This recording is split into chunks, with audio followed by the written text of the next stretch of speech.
안녕하세요. 자, 오늘은 교재 67쪽입니다. 중개 보수 및 실비.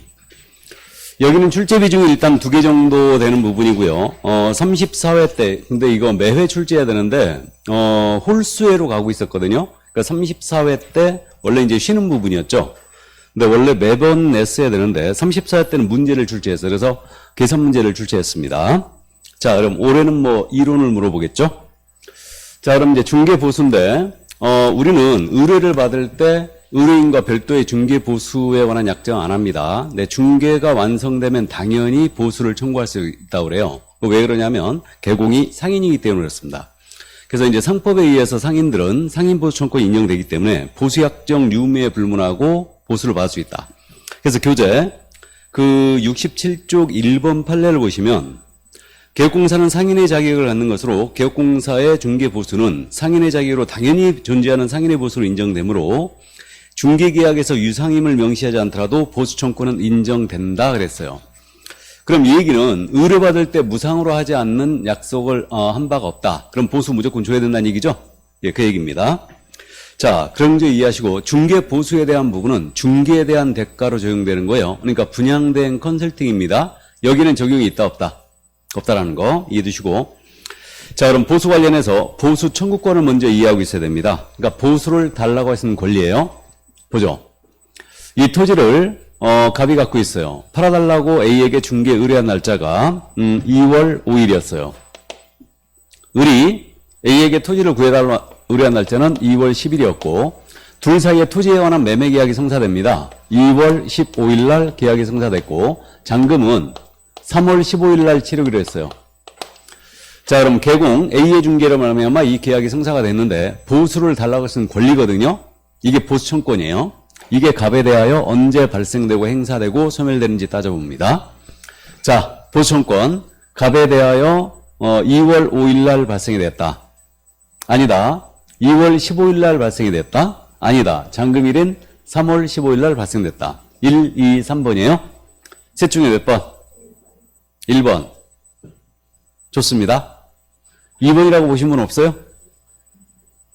자, 그래서 우리 보수청구권, 이거는 보수를 달라고 했은 권리예요. 그래갖고 우리 통설과 판례는 중개보수청구권은 중개 의뢰받을 때 바로 발생한다 보고 있어요.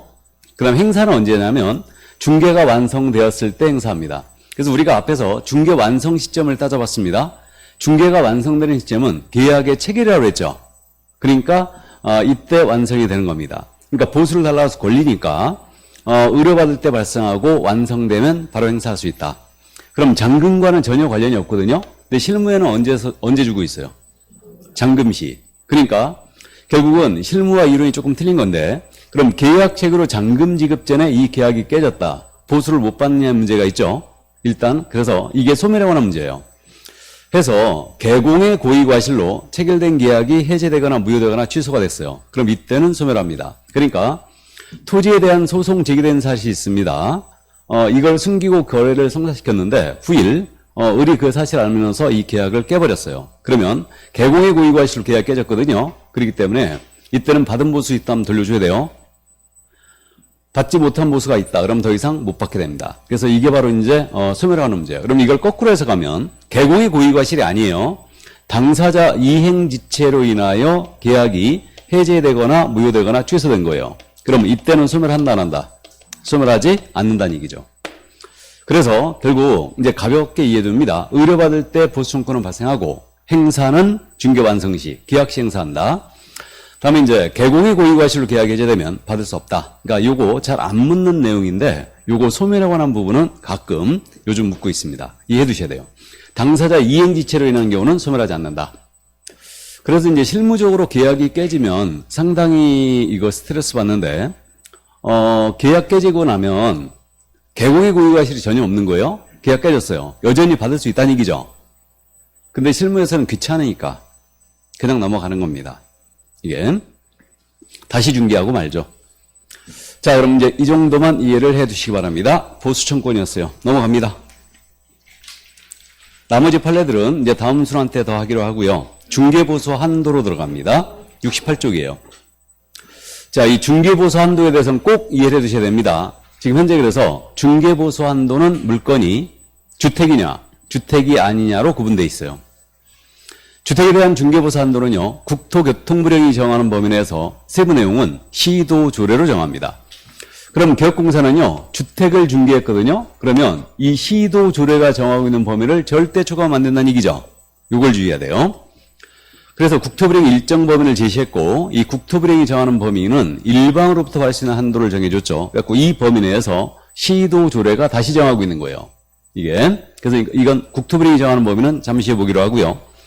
다음에 이제 주택이 아닌 물건이에요. 주택이 아닌 물건은 국토교통부령으로 그 한도를 정합니다. 그래서 이거는 조례로 위임된 사항이 절대 아니라는 걸 주의해야 됩니다. 그래서 주택이 아닌 물건은 국토부령이 직접 정하고 있고 조례로 위임된 사항이 아니다.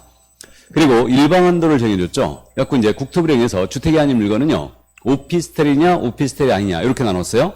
근데 오피스텔은 모든 오피스텔에 들어가는 게 아니고 전용 면적 기준 85제곱미터 이하의 오피를 얘기합니다. 전용 입식부엌과 화장실을 갖춘 걸 얘기해요. 근데 오피스텔은 전부 다 입식부와 화장실이 있다고 그랬죠? 그러니까 이건 문제가 안 되는 거고. 그래서 85제곱미터 이하의 오피이다. 그러면 이제 일방으로부터 매매 교환은 거래금액의 1000분의 5, 임대차 등은 거래금액의 1000분의 4를 한도로 하고 있습니다. 이건 최고율을 얘기합니다. 확정률이 아니어서 매매 교환은 0.5, 임대차 등은 0.4 이렇게 얘기하시면 돼요.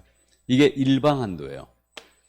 그래서요, 요 85제곱미터 그러면 이게 느낌이 안 옵니다. 그럼 우리가 제곱미터를 평으로 환산하는 거. 요 정도는 알고 있어야 되죠? 곱하기로 한다면 몇을 곱한다? 0.3025를 곱해요. 그럼 이제 평으로 환산됩니다. 이게.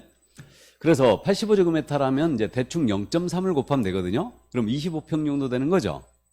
그럼 이게 아파트라면 전용 25평이면은 32평이나 35평형이 되는 거예요. 분양 면적이. 그렇게 되는 거고, 오피스텔은 공용 면적이 넓어요. 그러다 보니까 오피스텔 25평, 전용이 25평이면 한 분양 면적 한 40평이 넘을 겁니다. 이 정도. 그래서 방 3개, 화장실 2개짜리예요. 굉장히 큰 거죠. 그러니까 이 사이즈의 오피다. 이 이하의 사이즈 오피라면 이때는 0.5, 0.4로 갑니다. 그래서 이게 원래 다 0.9였는데 반토막 내는 거예요. 그래서 오피스텔 전문 중개업소들이 아주 타격이 컸죠, 이것 때문에.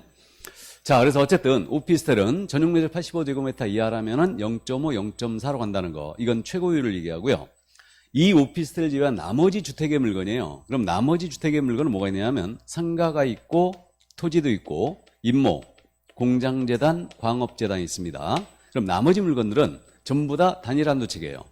그래가지고 거래 유형의 구분이 없어요. 매매 교환 임대차 구분 없고 금액 구분도 없습니다. 일방 최고 몇 프로? 0.9%예요. 이 범위 내에서 의뢰인과 협의한 금액을 받습니다. 최고 0.9다.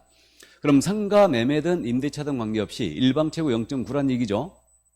임목도 마찬가지예요. 전부 다 0.9입니다. 그럼 만약에 상가에 임대차를 쌍방 모두를 중개했어요. 그러면 거래금액의 1.8%까지 받을 수 있다는 얘기죠. 감 잡았죠?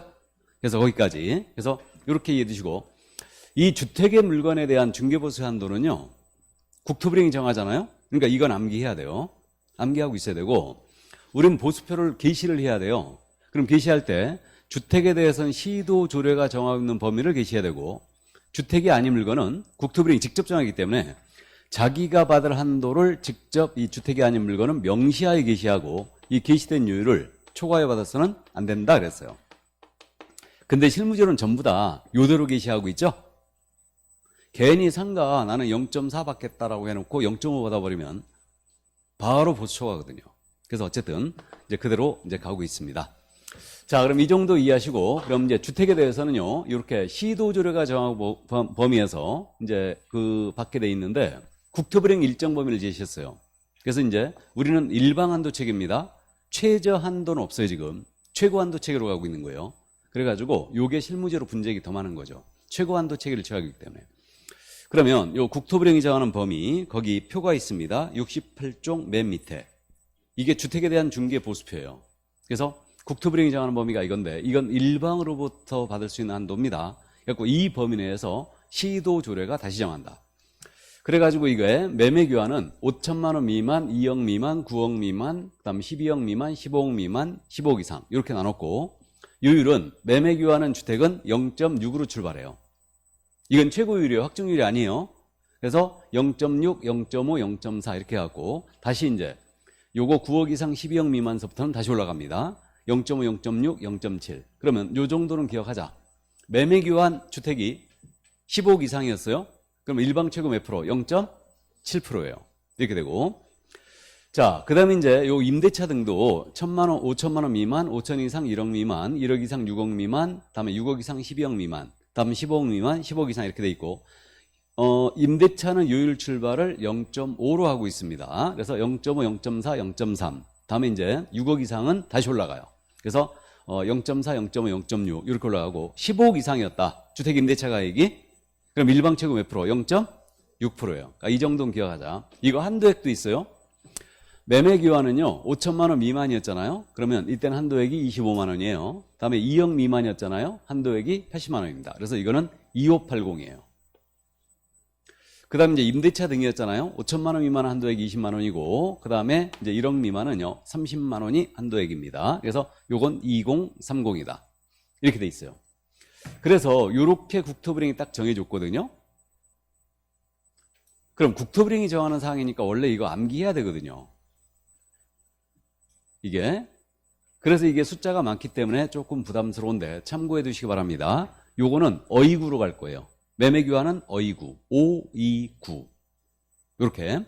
그 다음에 1, 2, 1호로 갑니다. 원래 주택 매매 교환가액이 9억 이상이었잖아요. 최고 0.9%였어요. 반토막 냈죠? 요 구간대가 많거든. 이제 가격이 떨어져갖고 다시 요 구간대로 들어왔는데, 어쨌든 이렇게 돼 있고요. 그 다음에 임대차 등이잖아요. 6억 이상이었잖아요. 모두 0.8%였어요. 그래갖고 이게 이거 보세요. 6억 이상 전부 다 0.8%였는데 반토막 냈잖아요 지금. 이렇게. 그래서 어쨌든 현재 이렇게 돼 있고요. 15억 이상 정도만 기억해 두세요. 그래서 이제 이 정도. 그래서 어이구로 간다. 그 다음에 출발은 6, 5, 4예요. 그 다음에 이제 1, 2, 1호서부터 다시 올라가요. 그래가지고 5, 6, 7로 올라갑니다. 임대차는 516이에요. 516. 이렇게 하고, 그 다음에 이제 0.5부터 출발하죠. 0.5, 0.4, 0.3. 다음에 1, 2, 1호서부터 다시 올라가요. 그래갖고 4, 5, 6으로 올라갑니다. 그래갖고 15억 이상은 0.7, 0.6이 된 거예요. 사실상 보수가 낮아졌죠. 그 다음에 이제 한도액은 2580, 2030으로 기억을 해 두시기 바랍니다. 그래서 이 범위 내에서 조례가 다시 정하는데, 그럼 전국에 지금 세종시까지요, 17개 시도가 있거든요. 그럼 17개 시도가 조례가 서로 틀릴 수가 있죠. 근데 현재 지금 같다고요, 틀리다고요? 같다고 그랬죠, 다. 조례도 이렇게 돼 있어요. 조례도. 이거랑 똑같아요. 조례가. 그래서 우리 인천시 조례, 경기도지 다 똑같습니다. 그래서 이렇게 돼 있다는 거 이해만 해 두시고요. 그래서 계산 문제 낼 때 있잖아요. 주택에 대해서는 조례가 서로 틀릴 수 있기 때문에 이 요율표를 제시한다, 안 한다? 제시한다. 제시해 줍니다. 근데요, 상가나 오피스텔이나 토지를 물을 때는 제시 안 합니다. 그건 국토부령이 직접 정하니까. 그래서 이제 그 점을 이해해 두시고요. 주택에 대해서는 제시를 합니다. 그러니까 반드시 암기할 필요는 없어요. 근데 15억 이상 정도가 0.7, 임대차는 15억 이상이 0.6이라는 건 기억해 두세요. 자, 그러면 이제 우리는 이거를 암기할 필요는 없지만 적용 방법을 알고 있어야 됩니다. 그래서 이 중개보수의 적용인데 그게 69쪽의 중간에 있는 색깔 칠해진 부분이에요. 자, 보겠습니다. 그럼 이거는 일방한도의 표니까 쌍방 모두를 중개했거든요. 그럼 산출된 보수를 쌍방으로부터 각각 받을 수 있죠. 다음, 이거 엄청 잘못 씁니다. 주택소재지 시도조례와 중개사무소 소재지 시도조례가 달랐어요. 그럼 이때는 어디를 기준하느냐 이 문제예요. 그럼 예를 들어서 인천광역시 서구에 사무소를 두신 우리 개공이 김포시에 있는 주택을 중개한 거예요. 그럼 원래 법리적으로 따지면요, 물건지 조례를 적용하는 게 맞아요. 근데 우리는 전국에 있는 주택을 모두 중개할 수 있거든요. 그럼 물건지 조례를 적용하여 보수를 받는다면 중개할 때마다 그쪽 조례 확인해야 되죠. 그러니까 불편함이 있더라. 두 번째로는 의뢰인은 이 서구에 있는 중개사무소 찾아온 거예요. 그럼 이 사무소에는요, 인천광역시 조례가 게시되어 있겠죠.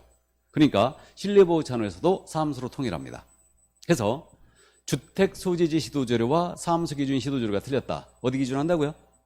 사무소 기준 시도를 적용한다. 꼭 명심해 두시고 아주 잘못 씁니다. 그럼 분사무소에서 주택에 주는 게 있다면요. 분사무소는 주된 사무소가 아니에요. 분사무소 기준 시도조례를 적용합니다. 다음, 이거 복합 건물이거든요. 이것도 엄청 잘 물어요. 복합 건물이 바로 이겁니다. 예를 들어서 극단적인 예를 들었는데, 자, 2층짜리 건물이에요. 1층은 상가였고 2층은 주택이네요. 그럼 이게 구분 건물이었잖아요. 그러면요, 주인분이 이거 한 분이더라도 구분 건물이라면 각각 계약서 써줘야 됩니다. 가액을 나눠가지고 그렇게 해주는 게 맞아요. 그래야 양도소득이라든가 또는 그 취득세 낼 때 문제가 없습니다. 그래서 결국은 그렇게 이제 나눠주면 되는데 이게 하나의 건물이었어요. 단독 건물이었다는 얘기예요. 이런 건물을 뭐라고 하냐면요, 실무적으로 이걸 통건물이라고 불러요. 이거를. 그럼 요율치가 서로 틀리잖아요, 지금. 그래서 이거는 주택 면적을 기준했죠. 그래서 주택의 면적이 2분의 1 이상이었어요. 2분의 1 이상이라면 전체에 대해 물러간다? 주택으로 간다. 그럼 주택 면적이 2분의 1 미만이라면 전체에 대하여 주택 외를 적용합니다. 이거를. 그래서 우리 과목에서 있잖아요. 이상이냐, 이하냐, 미만이냐, 초과냐. 이거를 특히 주의할 필요는 없습니다. 근데 주의를 해야 될 때가 몇 군데 있는데 그 중에 하나가 바로 이거예요. 이거 2분의 1 이상이라고 그랬죠. 초과가 아니고, 그러니까 2분의 1 이상인 경우는 주택을 적용합니다. 그래서 이걸 기억을 이렇게 합니다. 그럼 주택과 상가 면적이 둘이 같았어요. 주택 면적도 50이었고 상가 면적도 50이었다. 둘이 같다면 뭘로 간다? 그럼 주택으로 간다. 명심하세요. 그래서 2분의 1 이상인 경우는 주택으로 간다. 이때 참고, 면적 기준 따질 때 실사용 면적이게요, 대장상 면적이게요? 건축물 대장상 면적이게요, 실사용 면적이게요? 대장상 면적이에요. 우린 중개보수 계산할 때 대장상 면적으로 갑니다. 그러니까 대장상 용도가 주택이냐 상가냐 이렇게 따지는 거예요. 실제 쓰는 용도가 아닙니다. 어쨌든 그래서 이제 그 점 이해해 두시고요. 자, 요것도 엄청 잘못 씁니다. 그러니까 기억을 해 두시고요. 자, 다음 이제 일단은 주택의 경우는 이제 한도액이 있어요. 그렇기 때문에 한도액과 비교 낮은 금액을 보수로 받고요. 겸업에 대한 보수는 중개보수규를 적용하지 않는다고 그랬습니다. 다음에 주택의 부속 토지는 토지를 따로 적용하는 게 아니고 주택을 그대로 적용합니다. 자, 그 다음에 이제 부가치세가 있습니다. 우리 사업자 등록을 하는데 사업자들은 간이 과세자가 있고 일반 과세자가 있다고 그랬잖아요. 그럼 일반 과세자의 경우는 부가치세를 납부해야 돼요. 그럼 부가세 세율은 몇 프로? 10%. 그럼 이거 중개보수 한도에 부가세 포함돼 있다, 별도로 간다? 별도로 간다. 그럼 중개보수가 예를 들어서 한도액이 300만 원이었어요. 그럼 부가세가 지금 10% 있다. 그러면 이제 330 받아야 된다는 얘기죠. 그래서 이렇게 부가세는 별도로 갑니다. 이게. 그래서 일반 과세는 부가세를 별도로 받아야 돼요. 근데 손님이 잘 줘요, 안 줘요? 부가세. 잘 안 줍니다. 그래서 어쨌든 부가세는 별도로 갑니다. 이렇게 돼 있고요. 자, 그 다음에 이제 이거는 요 판례 하나만 짚어드리죠. 지금 나왔으니까 한 장을 싹 넘겨보세요. 70페이지 맨 위에 있는 판례, 1번 판례. 찾았습니까? 한도를 초과하는 중개보수학정, 그 한도를 초과하는 범위에서 무효라고 그랬죠. 이 판례 엄청 잘 물어보거든요. 이해해 두십니다. 그럼 법정 한도가요, 중개보수가 300만 원이었어요. 근데 500만 원 받기로 약정한 거예요. 그럼 전부가 무효가 아니고 초과하는 부분만 무효예요. 200만 원 부분만 무효입니다. 그래서 이제 그 정도 이해해 주시고요. 자, 그래서 중개보수 적용 방법 여기까지는 이해를 해 둡니다. 그러면 다시 앞으로 갑니다. 이제 중개보수 계산 연습을 해보는데, 일단 산식은 지급시기부터 나왔네. 지급시기 먼저 한번 짚고 갈까요? 거기 4번에 지급시기 있죠. 중개보수 약정은 이거 중개보수 지급시기는 약정에 따라 약정이 없거든요. 그럼 언제로 한다? 대금 지급이 완료된 날로 합니다. 이거 맞는 것 같아요, 잘못된 것 같아요? 법리적으로. 이거 잔금시로 간다는 얘기죠. 그럼 약정이 없다면 법리적으로 따지면 언제로 가야 돼요? 계약시로 가야지. 그게 중개 완성되니까. 그러니까 현재 우리 중개보수편을 나오고 있는데 이게 중개보수편이요. 이론적으로 설명이 안 되는 부분이 너무 많아요. 이게. 그래서 어쨌든 좋습니다. 그래서 이것도 엄청 잘 물어요. 보수지급 시기는 약정에 따르되 약정이 없다면 대금 지급이 완료된 날로 한다. 그 정도 이해하시고. 자, 이제 중개보수 계산 연습을 해봅니다. 그러면 산식은 일단 거래금액에다가 중개보수율 곱해요. 그럼 이제 산출액이 나오고, 우리 주택이용은 한도액이 있었어요. 2580, 2030. 그럼 한도액가부가 항상 적은 금액을 받는 겁니다. 이때 거래금액을 무엇으로 할 거냐? 이거는 거래 유형에 따라 달라져요. 자, 그래서 이제 요 거래 유형은 매매가 있습니다. 매매는 당연히 매매대금으로 가는 거죠. 문제 없어요. 자, 그러면 이제 계산의 편의를 위하여 싼 것으로 연습합니다. 자, 그럼 아파트 매매가액 1억 8천짜리였어요. 1억 8천만 원. 그럼 이건 이제 여러분들이 이제 보수표를 보셔도 됩니다. 그러면 이거 1억 8천이거든요. 5천만 원 이상 2억 미만. 2, 9였으니까 5, 2, 9였으니까 0.6, 0.5. 그럼 몇 프로? 0.5%. 0.5%입니다. 그럼 5, 8, 40 얼마 계산된다? 90만 원. 맞죠? 근데 이거 한도액 있죠? 2580 한도액 있습니다. 80만 원이 최고 한도액이에요. 이걸 쌍방 각각 받을 수 있어요. 90만 원 받았잖아요? 그럼 몇 년 징역 가신다? 1년 징역 가십니다.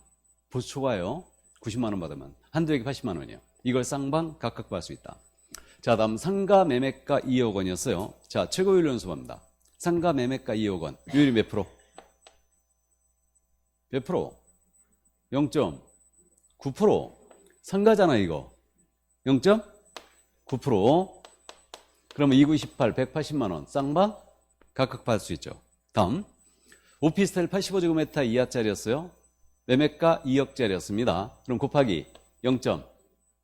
오피스텔 85제곱미터 이하 매매 교환은 0.5%.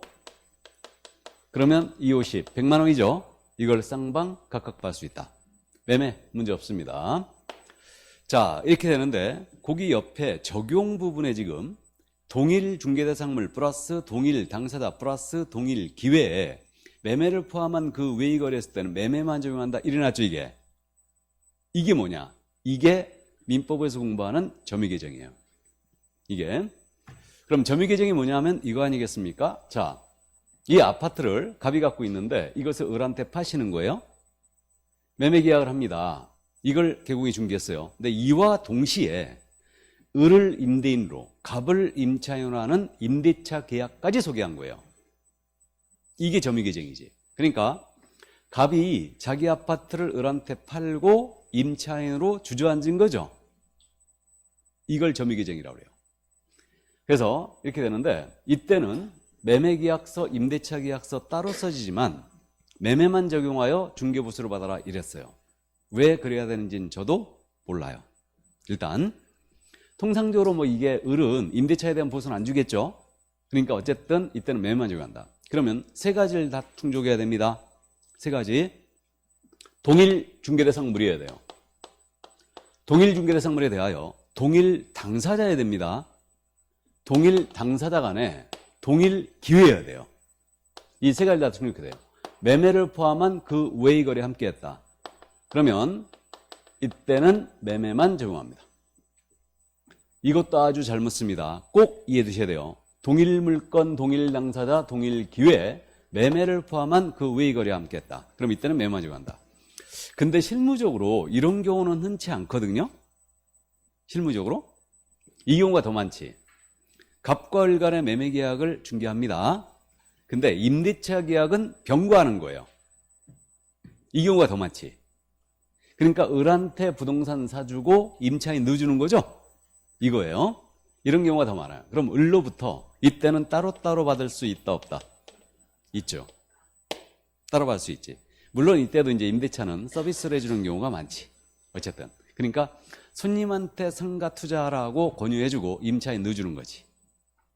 임차인 못 넣어주면 지가 들어가야 돼. 일단. 자, 그래서 여기까지. 그래서 요거 이해를 꼭 해두시고요. 점유계정 아주 잘 묻습니다, 이거. 자, 그럼 매매 문제 없었어요. 다음 교환입니다. 분양권 먼저 볼까요? 분양권을 먼저 보죠. 그 맨 밑에 있죠, 지금. 분양권. 분양권은요, 이게 거래금액 삼을 때 분양가액으로 삼으면 절대 안 돼요. 표 그 맨 밑에 있습니다. 분양가로 삼으면 절대 안 된다. 이미 납입한 금액이에요. 이게 기납입금이라고 그러죠. 이미 납입한 계약금이나 중도금, 여기다가 프리미엄 합산 금액으로 중개보수 거래금액 삼습니다. 그러면요, 이게 프리미엄을 실무에서 뭐라 부른다? P. 이 P가 아니죠. 프리미엄 할 때 P예요, 이거. 자, 그래서 이제 예를 들어 봅니다. 분양가 5억짜리였어요. 분양가 5억짜리였고 계약금이 5천 들어갔습니다. 1차 중도금 1억이 납입이 됐어요. 그 다음에 여기 P가 5천이 붙었습니다. 이 분양권 소지자가 이거를 팝니다. 이 거래를 개공이 중개해요. 그럼 거래금액 기준이 얼마가 된다? 2억이죠. 2억이 되는 거예요.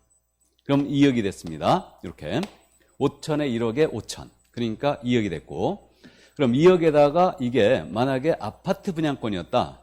그러면 주택요율을 적용해야 돼요. 주택 매매율을 적용해야 되죠. 맞습니까? 그럼 2억 이상 9억 미만이에요. 6, 5, 4인가요? 어이구니까 2억 이상 9억 미만. 그러면 이거는 0.4%. 그러면 80만 원 쌍방 각각 받을 수 있고, 이게 만약에 상가 분양권이었다. 그럼 곱하기 0.9%, 180만 원 쌍방 각각 받을 수 있고, 이게 85제곱미터 이하의 오피스텔이었어요. 그러면 곱하기 0.5%. 그러면 일단 이것도 100만 원 쌍방 각각 받을 수 있습니다. 그래서 우리 판례가요, 분양권의 경우는 기납입금의 프리미엄 합산금액으로 받아야 되지 분양가액으로 그렇게 하면 절대 안 된다. 그래가지고 우리 개공이요, 분양가에다가 프리미엄 합산금액으로 보수를 받았거든요. 초과가 된 거죠. 그래가지고 이게 문제가 됐던 사건이었어요. 그래가지고 분양가에다가 프리미엄 합산금액으로 받은 거예요. 그래갖고 개공이 주장하기를 법률의 착오를 주장했어요. 이게 형법상 이제 법률의 착오가 있고 사실의 착오가 있는데, 법률의 착오라는 게 뭐냐면 법이 허용하느냐 안 하느냐 이걸 착오한 거예요.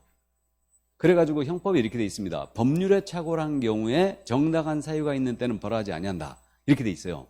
그래갖고 개공이 내가 무식해가지고 지방자치단체 조례를 잘못 해석했다. 그래갖고 분양가에다가 프리미엄으로 받았으니 나는 법률의 착오를 한 것이라고 주장했어요. 이걸 받아들이지 않았어요. 소위 개공이 중개보수에 지방자치단체 조례를 몰랐다. 말이 안 난 얘기죠. 그래가지고 이 사건에서 분양권의 경우는 기납입한 계약금이나 중도금, 그다음에 프리미엄을 합한 금액으로 거래금액을 해야 된다. 이게 거래 관행이자 상식에도 부합된다라고 했죠. 근데 제가 보기에는 말도 안 되는 소리예요, 그거. 일단 그래서 상식에도 부합하지 않고 법 논리적으로 맞지도 않고 거래 관행도 아니에요. 일단 그래서 우리는 시험에 대비니까 일단 이해를 꼭 해야 됩니다. 분양가로 받으면 절대 안 돼요. 분양가 플러스 프리미엄 합산금액으로 한다. 그 정도. 자, 그래서 거기까지 분양권 이해해 주시고, 자, 이제 교환으로 갑니다. 그럼 교환은 서로 맞바꾸는 계약이에요. 그럼 맞바꾸는 계약이니까 거래금액이 두 개 나올 수 있죠.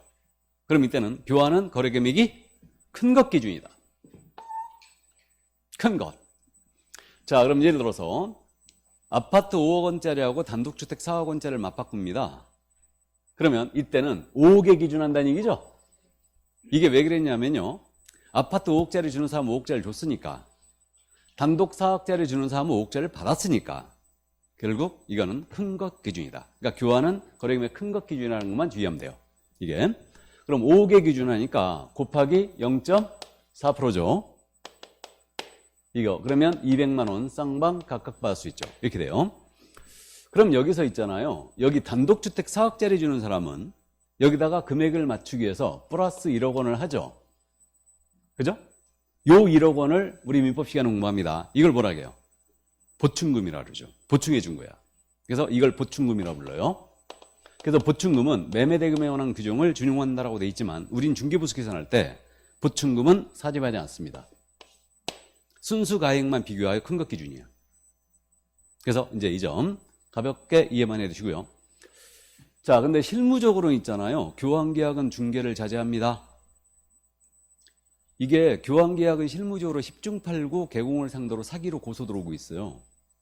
이게 왜 그러냐면 한쪽 의뢰인이 꼭 피해봤다고 생각할 수 있거든.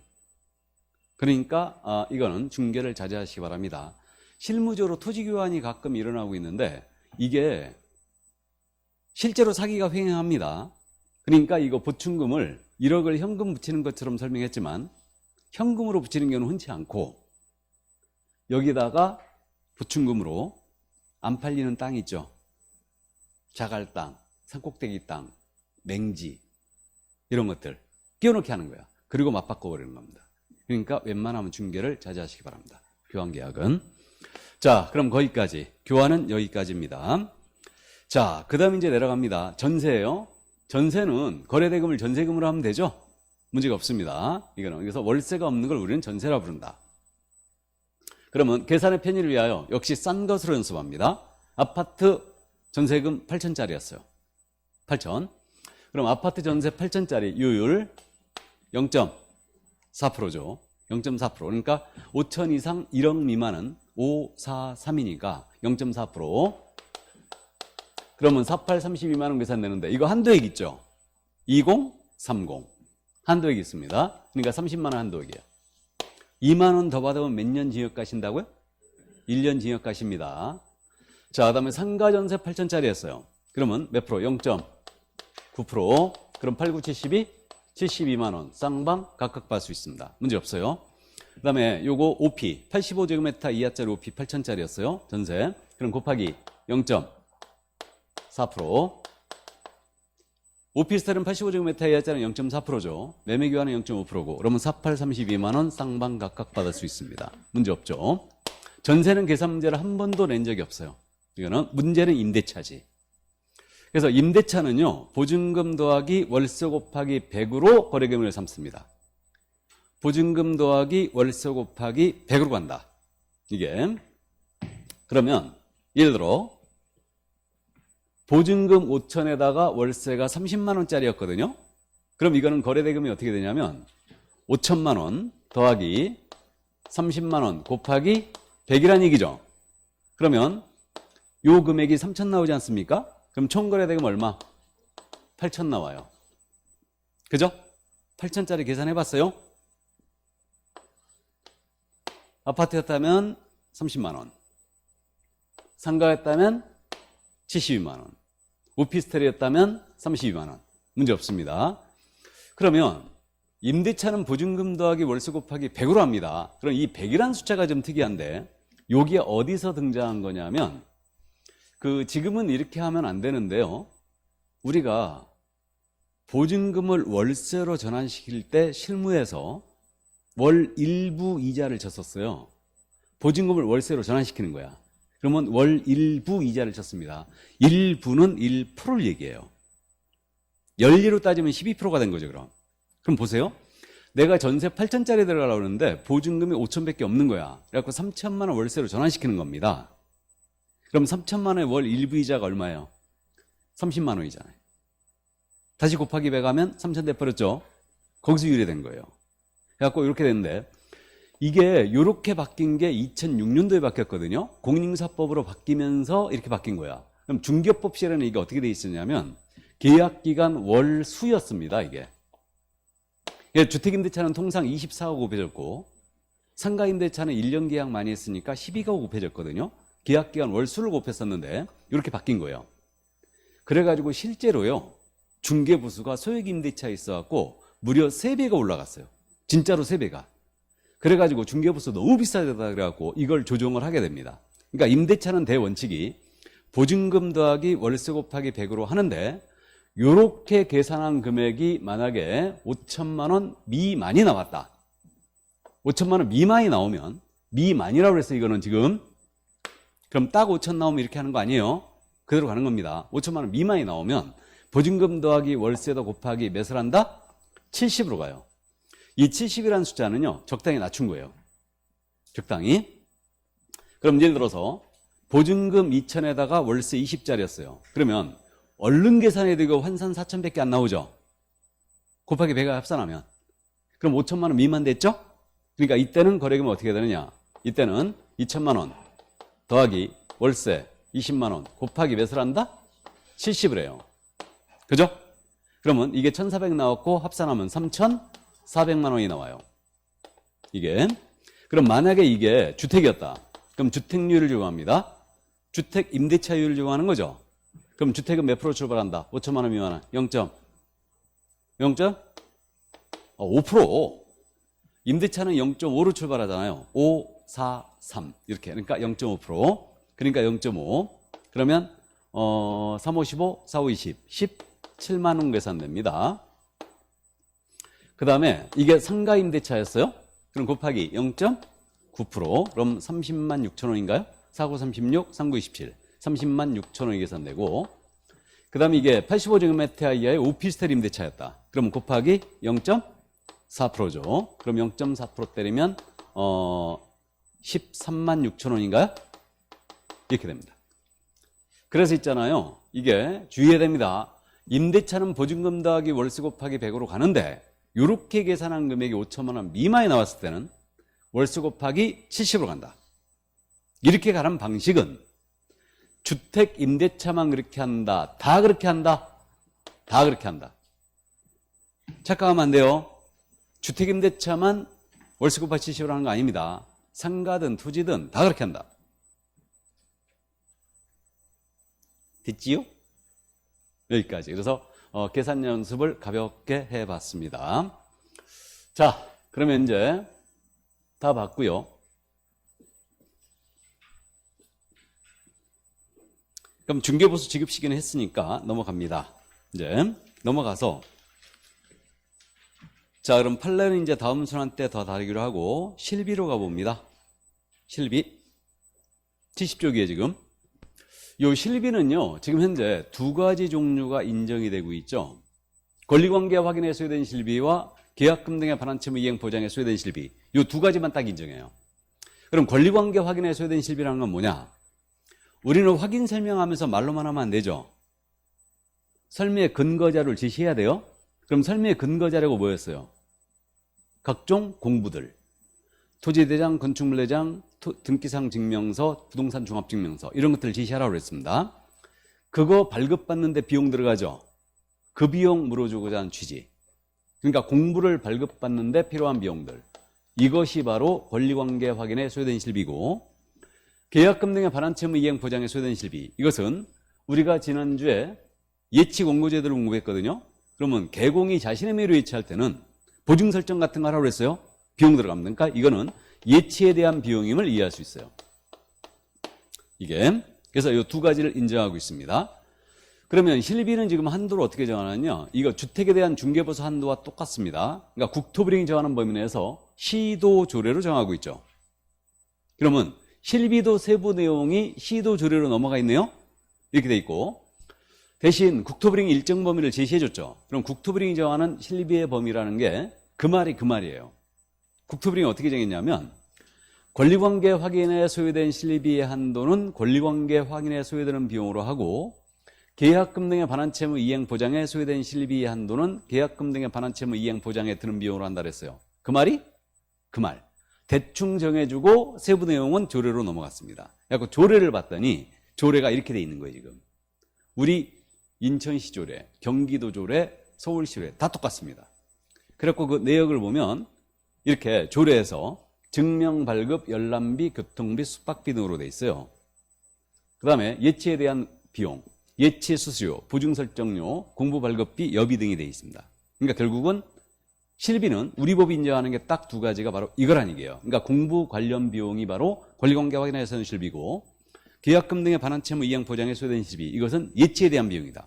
그러면 이 두 가지만 인정했으니까 광고료입니다. 이거 실비다 아니다? 아니에요? 경계가 의심스러워서 측량비가 들어갔어요. 이거 측량비 실비다 아니다? 아닙니다. 그럼 이 비용들 어떻게 하라는 얘기냐? 이 비용들 발생되면 별도로 의뢰인과 약정으로 가야 되지, 이거를 일방적으로 개공이 지출해 놓고 이거 실비다에 받아오면 바로 보수 초과해요. 실비도 초과하면 안 되거든요. 그래서 어쨌든 그죠? 이해를 해 두시고요. 그럼 이런 비용이 발생됐을 때 누구한테 청구할 수 있냐 문제인데, 이거는 권리관계 확인에 소요된 실비입니다. 이거는 지 물건을 팔려고 우리가 공부를 먼저 떼봐와서 확인해 본 거 아니에요. 맞죠? 그러니까 권리 이전 은행이 부담해야 돼요. 그래서 권리관계 확인에 소요된 실비는 권리 이전 은행이 청구할 수 있고, 계약금 등의 반환 채무 이행 보장에 소요된 실비다. 이것은 취득의뢰인한테 유리한 제도라고 그랬죠, 이거. 계약 파기됐을 때 예치해놨다가 바로 돌려주자, 이거였으니까. 그러니까 취득의뢰인이 유리한 제도니까 요 비용은 누구한테 청구할 수 있다? 권리? 취득의뢰인에 청구할 수 있죠. 이렇게. 그러니까 실비의 부담자는 정해져 있거든요. 제도의 취지를 이해하면 여러분들이 조금 오래 갈 수 있어요, 기억이. 그래서 이제 그렇게 기억을 합니다. 이렇게 돼 있고요. 그래서 이제 실비에 관한 내용은 요거거든요. 잘 묻는 내용은 아닌데 일단 부담자 정도 주의하시고요. 그럼 실비에 대한 부분은요, 중개상물의 종류에 따라 구분을 해야 하네요. 오피스텔을 중개하는 거야. 그러면서 발생된 실비. 뭐로 정한다? 시도조례로. 오피일지라도. 맞죠? 그럼 실비는 중개사물의 종류를 구분하지 않는다는 거지, 이게. 이해되시죠? 그래서 이제 부담자가 딱딱 정해져 있습니다. 그래서 이 정도만 이해를 해 두시기 바랍니다. 실무적으로 이거 공부 관련 비용이 권리관계 확인에 소요된 실비인데, 이거 추접스러워서 받는다, 안 받는다? 안 받는다. 그죠? 차라리 이런 것들은요, 중개보수에 포함된 것으로 해버려야 돼, 그냥. 추접스럽게 놓지 말고. 그리고 실비 부분은 내 개인적인 생각은 전체를 날려버려야 돼, 다. 날려버리고 여기에 발생된 비용으로는 별도로 의뢰인과 합의해서 받으라는 얘기지. 뭔 말인지 이해되십니까? 그래서 이 정도, 여기까지. 이게 바로 중개보수였습니다. 그럼 됐지요? 그럼 커피 한 잔 먹고 할까요?